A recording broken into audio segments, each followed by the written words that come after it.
Good afternoon and welcome to the Midday News. Here's what we have in the bulletin. Hundreds of students return to face-to-face classes the first time since the start of the pandemic. Cabinet to decide on contractor for Cornwall Regional Hospital Rehabilitation Project. And later in sports, West Indies women secure win over Pakistan in ODI in Karachi. I'm Giovanni Dennis and here are the details. For the first time since the pandemic, students from some 376 primary schools across the island returned to the physical classroom. But despite being given the approval to reopen today, at least one school says it is still not ready. Now we have team coverage of the first day of face-to-face classes, beginning with Shamela Pullen in St. Thomas. Thank you. I am at the Alias Valley All-Age School in St. Thomas. The school is one of several that is approved by the Ministry of Education for the reopening of face-to-face classes today. However, the school remains closed due to several challenges. TVJ News understands that this is not the only school in the parish that is approved, but is not prepared to reopen. And we will have more in primetime news this evening at 7. Reporting from St. Thomas, I'm Shamela Pullen. It's back to you in studio. Thanks, Shamela. Meanwhile, students in the corporate area also returned to physical classes. Here's Jamila Maitland.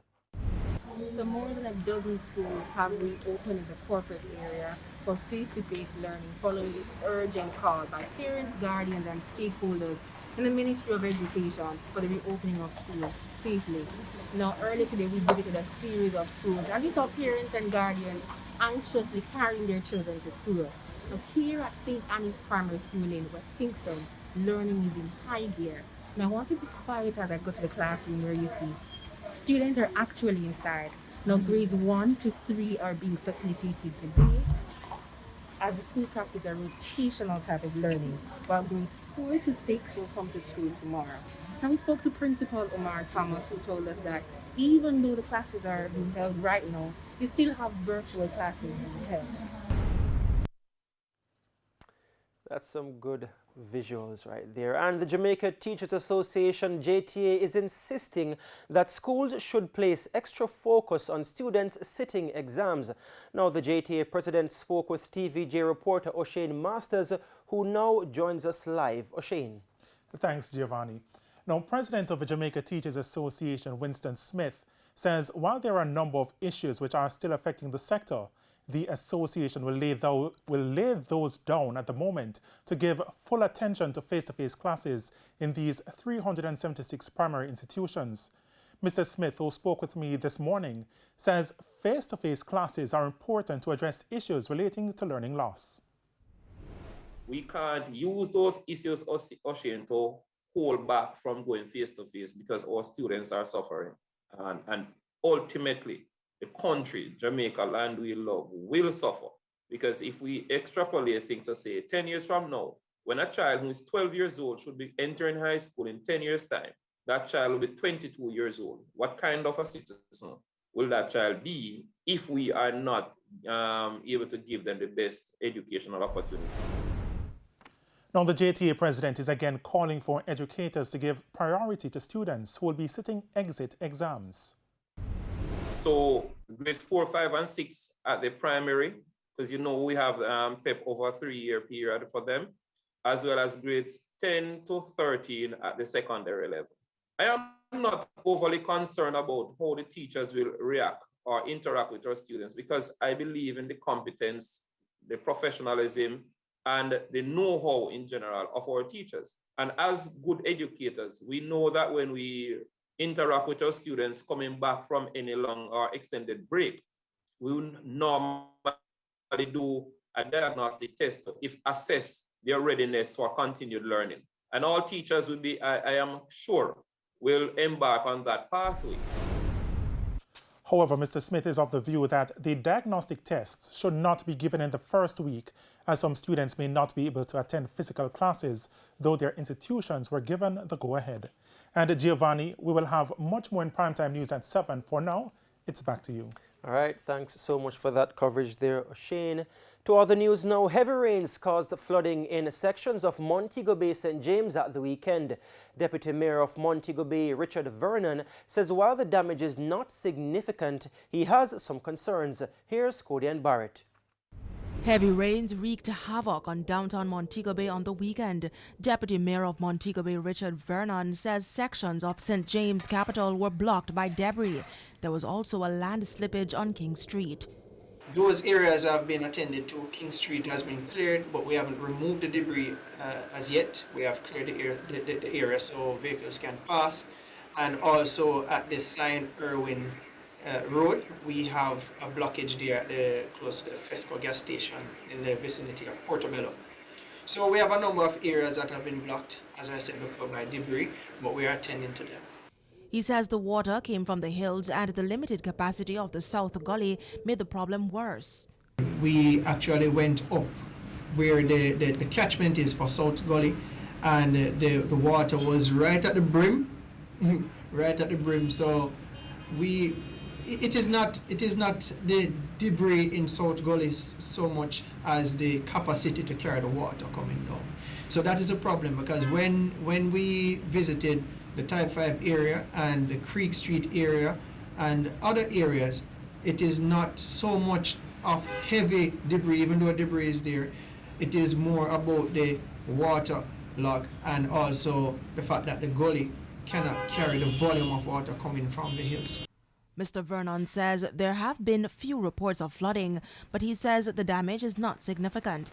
At the same time, he says there are some concerns. My fear is if we have overflowing of the North Gully, because what happened in 2017, it was it was very devastating, and if we have a repeat coupled with the pandemic, it's going to be tough.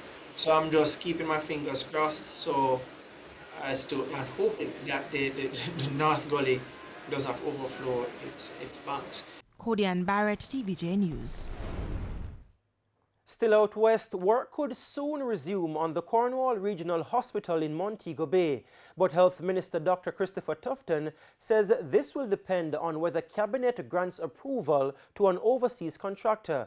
Technocrats say that contractor is able to carry out the much-needed rehabilitative work. O'Shane Masters reports. The main building of the Cornwall Regional Hospital has been closed for rehabilitative work from 2018, and despite several timelines given, all of them have been missed. Health Minister Dr. Christopher Tufton says while the project has been ongoing for some time, numerous issues have been identified. It's not solely because of, how we have managed the process. There's always room for improvement, but we have seen issues around project management, we have seen issues around variations, we have seen issues around just the diversion of resources, meaning people and otherwise, because of COVID. So the project has been a victim, unfortunately, of several variables. But he says steps have now been taken to move the project forward in contracting an overseas-based firm. Dr. Tufton says that company will provide quality control for the project.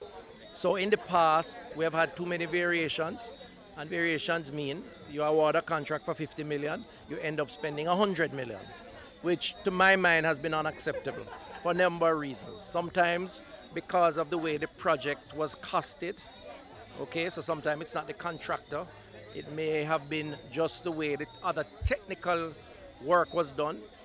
Sometimes it's because of brownfield project, meaning that it's a whole building, and so you estimate that things cost certain things, and then when you move, you realize that more work has to be done.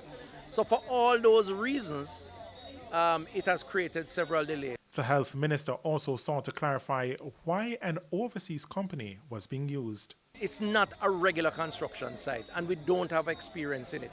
We have not built a hospital in Jamaica for 25 years, and so naturally there is a gap in terms of some of the local capacity. He says the buck now stops with Cabinet. We're about to award another contract for the second to last phase and to ask Cabinet to consider emergency contracting for the final phase, again, which is in keeping with what the Chamber has been calling for, and the people of Montego Bay have been calling for.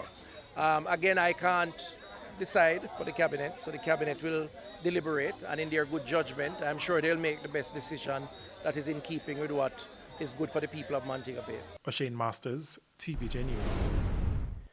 And it's now time for a break here on the Midday News, but please stay with us. We'll have much more when we return.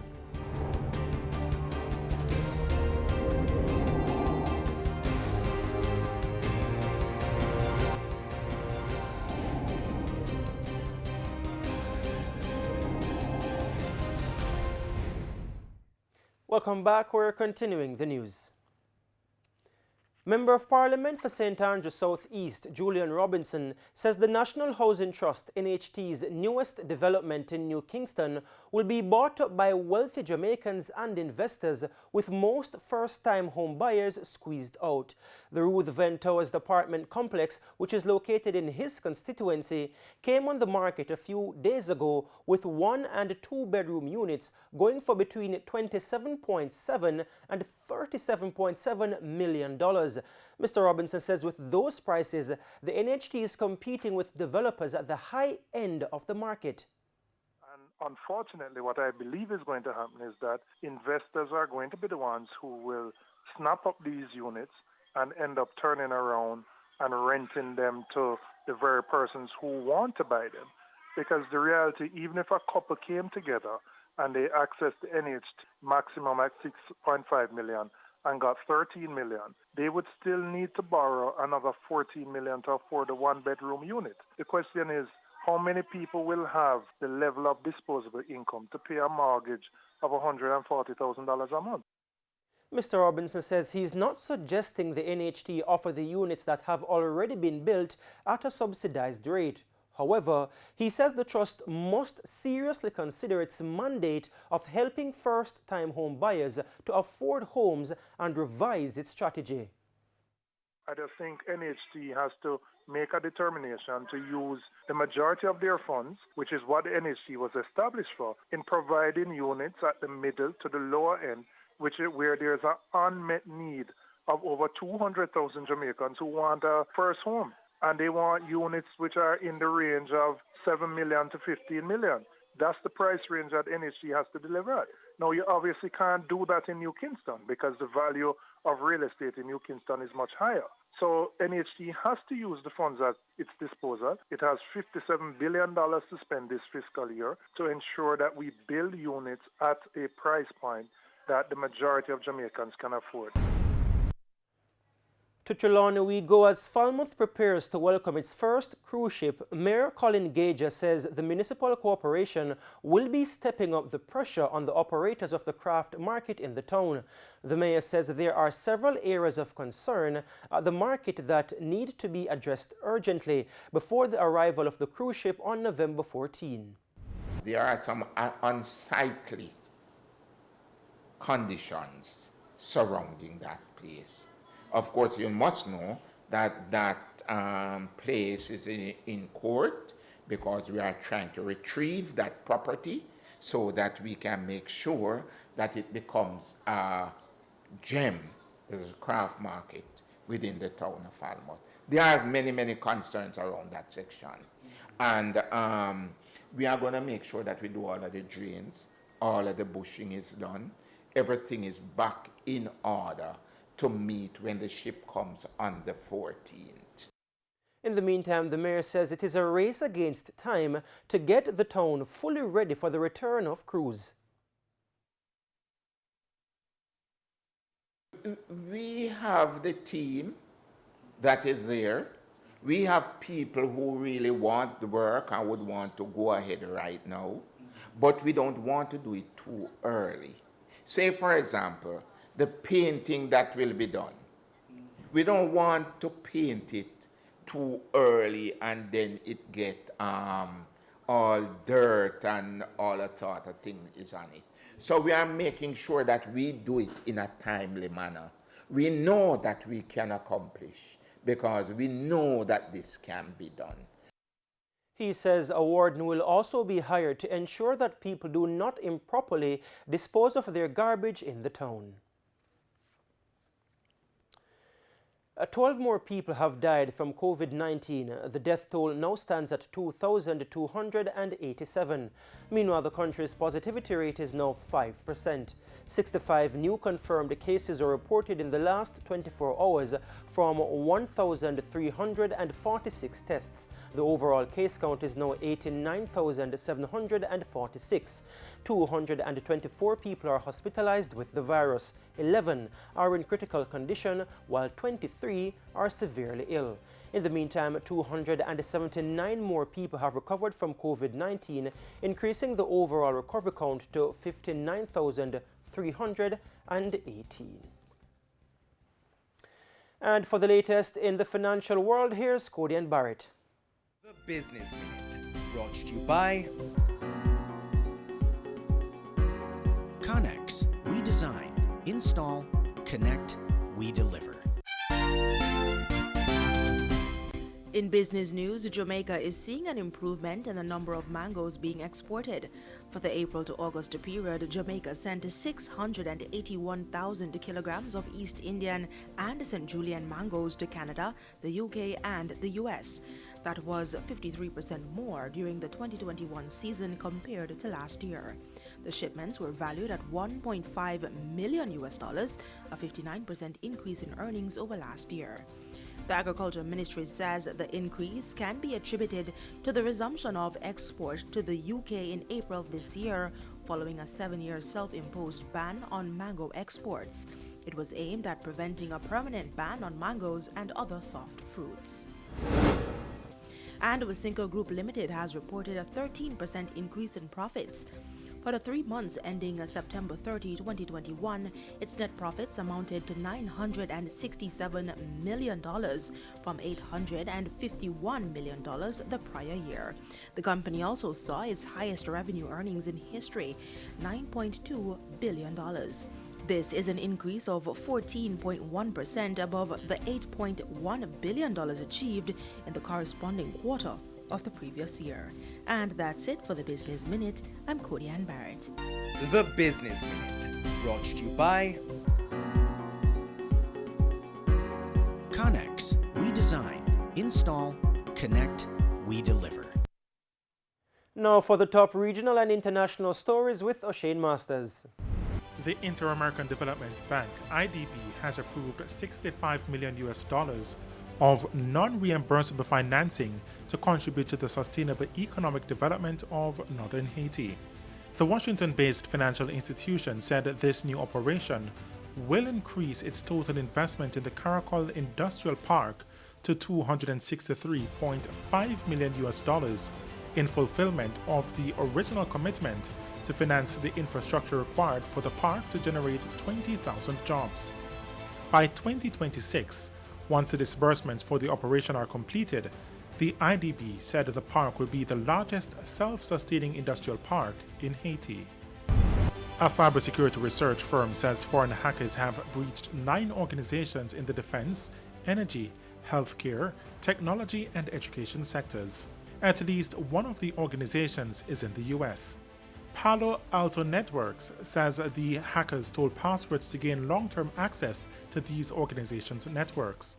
It's unclear who is responsible for the breach, but some of the attackers' tactics overlap with those used by a suspected Chinese hacking group.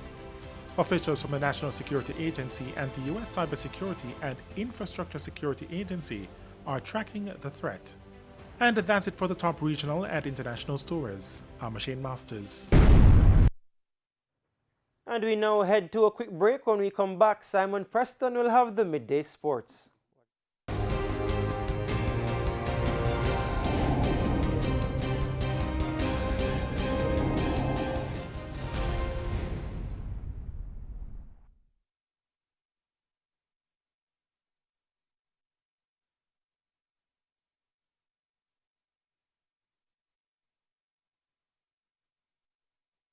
Yeah, Joe, yes or no? Oh. Okay, okay, all right, cool.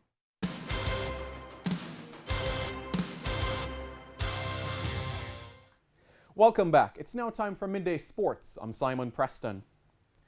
The West Indies women's cricket team have taken a 1-0 lead in their 3-match one-day international series against Pakistan after recording a 45-run victory in Karachi today. Batting first, the Caribbean side posted 253 for 8 off their 50 overs, with Deandra Dottin top scoring with a career-best 132. Her knock comprised 18 fours and 2 sixes. She also received support from countrywoman Hayley Matthews, who made 57. Captain Stefani Taylor made 6. Anam Amin took 5 for 35 for Pakistan women. In reply, Pakistan were restricted to 208 for 9 off their 50 overs. Alia Riaz top scored for the home side with 46. Hayley Matthews took 3 for 31 for the visitors, while Shakira Selman took 2 for 35. Anisa Mohammed and Kiana Joseph took a wicket each. Captain Taylor commended Dottin for her knock. Well, it's always room for improvement. I guess when you look at the first 10 overs when we were batting, we didn't get a lot of singles, so I think that's something that we have to look at. I think all in all, I thought Deandra batted brilliantly to almost see the game home for us, and that's what we talk about. We talk about, you know, someone getting in and staying there until the end. So I thought that she did well to get us to a good, decent total. Well, we all know that you love to bat. What was the second ODI is slated for Thursday at the same venue. The Caribbean side is using this tour in preparation for the World Cup qualifiers, which is set to run from November 21 to December 18 in Zimbabwe. To football we go now, as despite no guarantee of hosting home fixtures or fans next season, Arnott Gardens have paid special attention to their surface and have made improvements to their field and lighting. General Manager of the club, Peter Telwell, is hoping this hard work will open the door to having games in the jungle.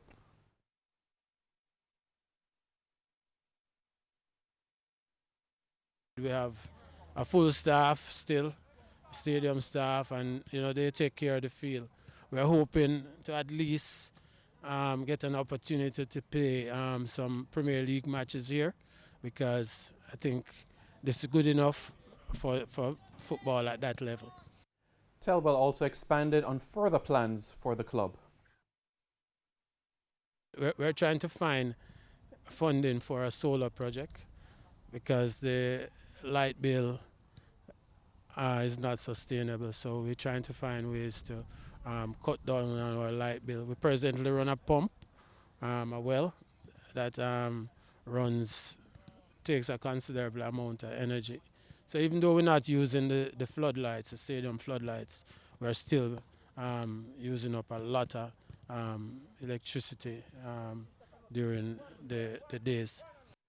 Arnott Gardens finished 9th in the shortened 2020-2021 season of the JPL, which saw most matches being played without spectators at the UAJFF Captain Horace Burrell Centre of Excellence. And finally this afternoon, reggae girl Tiffany Cameron returned from injury with a goal as her side FC Yor defeated DVTK 3-1 in the Hungarian top flight over the weekend.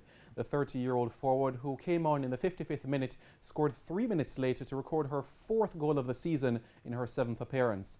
This is the first time Cameron was playing in 7 weeks after recovering from injury. The win keeps FC Yor in 2nd place as they now sit 3 points behind leaders Ferencváros. Cameron was a member of Jamaica's squad at the 2019 FIFA Women's World Cup in France.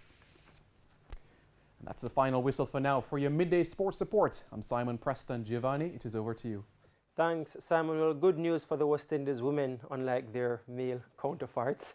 Indeed. And that's the Midday News. I'm Giovanni Dennis. Join us at 7 for Primetime News. On behalf of the news, sports and production teams, have a good afternoon.